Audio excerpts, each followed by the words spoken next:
अब जो होगा सब अच्छा ही होगा। ये कहानी आपको जरूर सुननी चाहिए। बुद्ध, महावीर या बौद्ध पुरुषों की बात सुनकर हम सभी को यही लगने लगता है कि जीवन का असली उद्देश्य है आध्यात्मिकता को पाना है, स्वयं की खोज करना है और यह सांसारिक जीवन व्यर्थ है, पैसा कमाना व्यर्थ है, संसार के भोग विलास का उपभोग करना गलत है और जो लोग इस सांसारिक जीवन में फंसे हुए हैं उनका जीवन ही व्यर्थ हो जाता है। किसी को अपने माता पिता के लिए धन कमाना है, किसी को अपने लिए कुछ बनना है, किसी को अपने बच्चों की चिंता है और वह उनके लिए कुछ करना चाहता है। कोई अपनी प्रेमिका को पाना चाहता है, कोई अपने प्रेमी को पाना चाहता है, कोई राजनीति करना चाहता है, कोई राज करना चाहता है, तो कोई साधारण जीवन जीना चाहता है। इसी तरह के हमारे सबके अपने अपने सपने हैं। हमें कुछ ना कुछ चाहिए, परंतु यह सभी बुद्ध पुरुष आकर हमारे सारे सपने तोड़कर रख देते हैं। जब वह कहते हैं कि सांसारिक जीवन व्यर्थ है, खुद को जानो, खुद को पहचानो आदि कहते हैं, एकता की राह पर चलो, समझ नहीं आता कि हम क्या करें। वास्तव में आप बुद्ध पुरुषों की बात कभी समझे ही नहीं। कोई भी बुद्ध पुरुष आपको धन कमाने से मना नहीं करता। यहां तक कि बुद्ध तो खुद कहते हैं कि उन्हें दरिद्रता, निर्धनता पसंद नहीं है। वे अपने हर उपासक को आर्थिक रूप से सफल बनने के लिए कहते हैं। आपके आध्यात्मिक मार्ग की सबसे बड़ी बाधा है दरिद्रता और निर्धनता। जब तक यह आपके साथ होंगे, आप खुद को जानने के मार्ग पर आगे नहीं बढ़ पाएंगे। परंतु ठीक उसी प्रकार संपन्नता और अमीर होना भी आपके आध्यात्मिक मार्ग की बाधा बन जाती है। बुद्ध पुरुष क्या कह रहे हैं, उनकी बात समझना बहुत जरूरी है, और ठीक वैसे ही जैसे कि वह कह रहे हैं, जबकि वह बहुत सीधे और सरल शब्दों में आपको समझाते हैं। परंतु तब भी आपको उनकी बातें कभी समझ नहीं आती, क्योंकि वह बातें आपके रोजमर्रा की जिंदगी से बिल्कुल अलग होती है। एक कहानी है। एक बार बुद्ध एक नगर में अपना उपदेश दे रहे थे। बुद्ध ने कहा, संसार में ही मत फंसे रहो, संसार से ही ऊपर उठो, संसार से ऊपर उठकर ही तुम संसार को जी सकते हो। जो संसार में फंस गया और अपनी बुद्धि और विवेक का इस्तेमाल नहीं कर पाया और बुरे कार्यों में लिप्त हो गया, वह ऐसे कर्म कमा रहा है जो आने वाले समय में उसे भयंकर दुख देंगे और उसके दुख का कारण बनेंगे। इसलिए आप सभी इस संसार की मोह, माया, इच्छा, लालच, क्रोध को ध्यानपूर्वक देखते हुए अपने कर्म करो। अपना पूरा उपदेश समाप्त करने के बाद वहां से चले गए, परंतु एक व्यक्ति के मन पर बुद्ध की बात का बहुत गहरा असर हुआ और वह संसार से हटने लगा। उसका मन संसार की चीजों में नहीं लग रहा था। उसे सब व्यर्थ नजर आ रहा था। सारा व्यापार चौपट हो रहा था। परिवार वाले उसे परेशान हो गई थी। वह कहता कि धन दौलत कमाकर क्या करेंगे, ये सब बेकार की चीजें हैं, यह सब मोह माया है, सब बेकार है, रिश्ते निभाकर क्या करेंगे, सब वासना है। जीवन तो केवल एक ही है और वह है मुक्ति। केवल उसी की आस है और उसी की प्यास है। अब जो होगा सब अच्छा होगा। इसी तरह की बातें करते करते एक दिन वह निर्धन हो गया। दरिद्र दास की द्वार पर आ गई। परिवार सड़क पर आ गिरा। एक दिन जब उसके घर में खाने के लिए कुछ भी नहीं था, तब उसने अपने आप से पूछा, यह मैंने क्या कर दिया? अच्छा खासा सब चल रहा था, सब बर्बाद कर दिया। बुद्ध की बातों में आकर मैं बर्बाद हो गया। ना मुक्ति मिली, ना ही धन मिला। मैं तो कहीं का भी नहीं रहा। थोड़े थोड़े भोजन के लिए रोज सोचना पड़ रहा था। परिवार की बुरी हालत देखकर एक दिन वह घर से ही भाग गया। रास्ते में ही उसने सोचा कि उसे कहां जाना चाहिए। फिर उसे याद आया कि उसे बुद्ध के पास जाना चाहिए, क्योंकि उसकी इस हालत की जिम्मेदार तो वही है। वह तो सही और सीधे मार्ग पर जा रहा था, परंतु बुद्ध ने अपनी चिकनी चुपड़ी बातों से उसे बहका दिया। उसकी इस हालत के जिम्मेदार तो वही है। बुद्ध के प्रति अपने मन में द्वेष लेकर एक लंबी यात्रा कर वह बुद्ध के पास पहुंचा और सीधे बुद्धि के पास पहुंचकर उसने बुद्ध से कहा, आप लोगों को बहकाते हो। आपको कोई ज्ञान की प्राप्ति नहीं हुई है। आप लोगों के सीधे सादेपन का फायदा उठाकर अपनी प्रसिद्धि और अपनी प्रशंसा फैलाती हो। आप ऐसे सपने दिखाते हो जो कभी पूरे नहीं हो सकते। मैं भी ऐसा ही एक सीधा साधा व्यक्ति हूं। आपसे मिलने से पहले सब ठीक चल रहा था। फिर एक दिन मैंने आपका उपदेश सुना।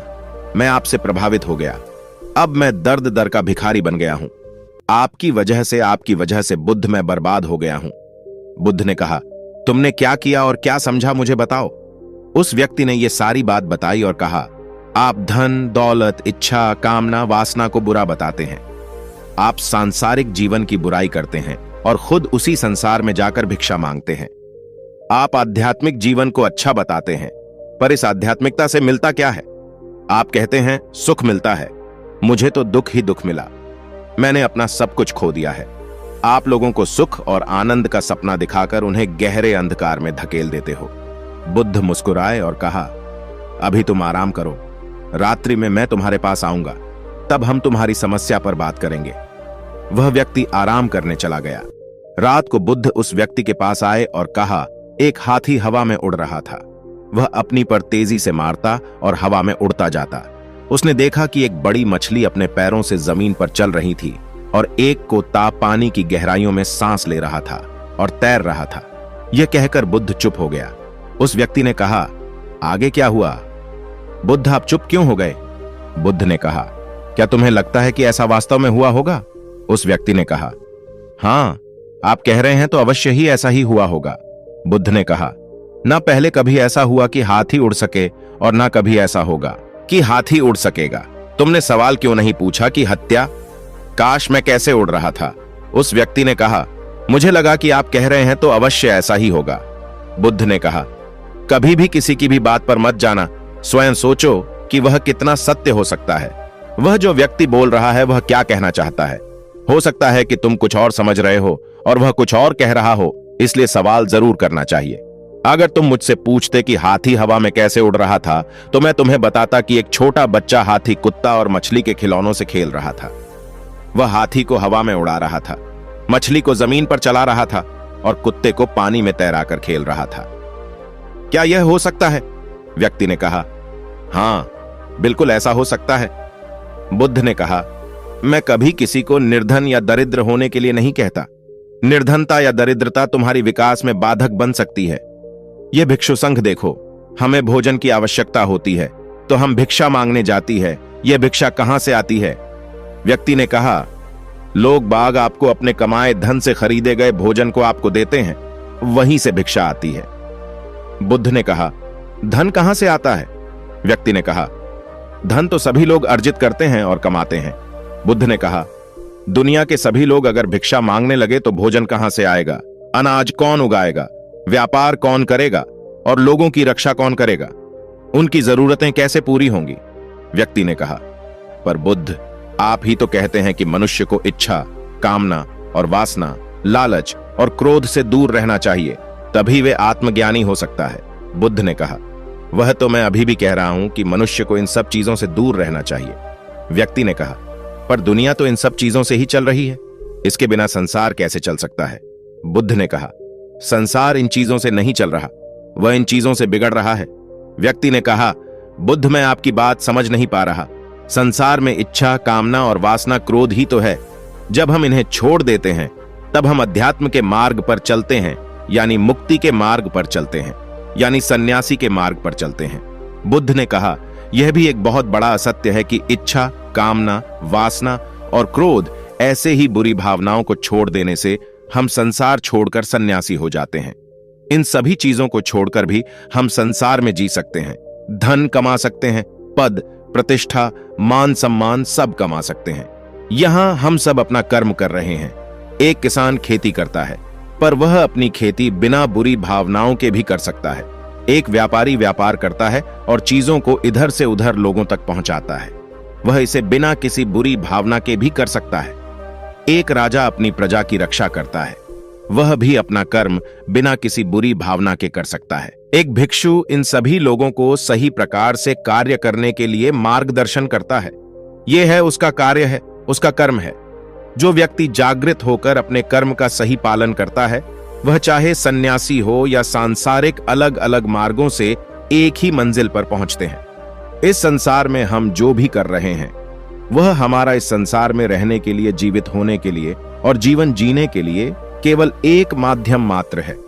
उसे छोड़कर हम कुछ नहीं पा सकते। वे सब कार्य करते हुए हमारा मुख्य उद्देश्य जागृत होना है, खुद की पहचान करना है और स्वयं को जानना है। एक बार आपके भीतर धर्म का उदय हो गया, तब आप चाहे जो हो, चाहे जो करते हो, सन्यासी हो या सांसारिक हो, आप एक ही होते हैं। व्यक्ति ने कहा, लेकिन बुद्ध, मैंने देखा है कि आप अपने संग में उन लोगों को भी सम्मिलित कर लेते हैं जो अपना घर बार छोड़कर आए हैं, जो अपने माता पिता और बच्चों को छोड़कर आए हैं। आप उन्हें क्यों नहीं कहते कि वह जाकर अपनी जिम्मेदारियों को संभाले और धन कमाएं? और वहीं रहकर आत्मज्ञान प्राप्त करें। बुद्ध ने कहा, क्या हाथी हवा में उड़ सकता है? केवल बच्चा ही हाथी को हवा में उड़ा सकता है। किसी व्यक्ति को किसान बनना है तो वे किसान बनेगा। किसी व्यक्ति को राजा बनाना है तो वह राजा बनेगा। किसी व्यक्ति को व्यापारी बनना है तो व्यापारी बनेगा। इसी प्रकार कुछ व्यक्तियों को सीधे ही हाथ में ज्ञान की मार्ग पर चलना है तो उन्हें पीछे सब कुछ छोड़ना पड़ता है। क्या तुम सब कुछ छोड़कर आत्मज्ञान के रास्ते पर आगे बढ़े थे, या यह सोचकर बढ़े थे कि इस रास्ते पर चलकर जीवन में जो होगा सब अच्छा होगा, सब कुछ अपने आप मिलने लगेगा, जीवन के दुख दर्द सब समाप्त हो जाएंगे, जीवन में चमत्कार घटेगा और मुक्ति मिलेगी? वह व्यक्ति बुद्ध के चरणों में गिर गया और बोला, बुद्ध आपने सही कहा। मैंने यही सोचा था, क्योंकि मेरा व्यापार सही नहीं चल रहा था तो मुझे लगा कि सब छोड़कर ही सब मिल जाएगा। बुद्ध ने कहा, भिक्षु हो जाना कोई आसान बात नहीं है, सब कुछ छोड़ना पड़ता है, एक एक चीज त्याग नहीं पड़ती है।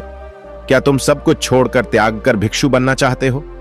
उस व्यक्ति ने कहा, बुद्ध मैं कुछ त्यागना नहीं चाहता, मैं तो सांसारिक जीवन में ही ठीक हूं, परंतु आप ही तो कहते हैं कि धन नहीं कमाना चाहिए। पद प्रतिष्ठा अहंकार हमें दुख की ओर ले जाता है। संसार में यही तो है, और क्या है? संसार में रहेंगे तो यह सब करना ही पड़ेगा। बुद्ध ने कहा, क्या तुम्हें भूख लगी है? भोजन करें। बुद्ध ने उस व्यक्ति को भोजन कराया। उस व्यक्ति ने भरपेट खाया। बुद्ध ने उसके सामने ही और भोजन रखा और कहा, इसे भी खाओ। उस व्यक्ति ने कहा, बुद्ध मैं पहले ही ज्यादा खा चुका हूं, मेरे पेट में और नहीं आ सकता, और अधिक खाया तो पेट में दर्द हो जाएगा। बुद्ध ने कहा, मैं भी तो यही कह रहा हूं, उतना खाओ जीतने में तुम ठीक रह सको। इसी प्रकार इतना धन कमाओ जीतने की तुम्हें आवश्यकता हो। हर चीज की अति नुकसान देती है। ज्यादा धन, ज्यादा ही इच्छा, लालच, कामना, वासना, जो कुछ भी ज्यादा है सब दुख देते हैं। जो नियंत्रण में है, जो केवल इतना है कि जीतने की आवश्यकता है, वह कभी दुख नहीं देगा, वह हमेशा सुखी रखेगा। ऐसे ही जीतने की आवश्यकता है, उससे कम होगा तब भी दुख उत्पन्न होगा। इसलिए धन कमाना आवश्यक है। धन की कमी कभी नहीं होनी चाहिए। भोजन की कमी कभी नहीं होनी चाहिए। किसी भी कार्य को करने के लिए इच्छा की कमी कभी नहीं होनी चाहिए। इच्छा ये अत्यधिक भी नहीं होनी चाहिए। यही तो मेरा ज्ञान है कि मध्य में रहो, न कम न ज्यादा, इसलिए जाओ और धन कमाओ। व्यापार करो, अपने कर्म से अपने आप को ही नहीं लोगों का भी भला करो। जब तुम अपने किए गए सांसारिक कार्यों से लोगों का भला करते हो तो तुम में और में कोई अंतर नहीं होता, बस तुम्हारी मार्ग अलग होते हैं। मंजिल एक ही मिलती है, मार्ग से भटक ना जाओ। इसलिए उन लोगों की संगत में हमेशा रहना जो आत्मज्ञान के सीधे मार्ग पर चल रहे हैं, जो सांसारिक जीवन से हटकर नई जीवन में प्रवेश कर अपने आप को जानने की कोशिश में लगे हैं। उनसे तुम्हें सांसारिक जीवन में ये बुराइयों से लड़ने की ताकत मिलती रहेगी।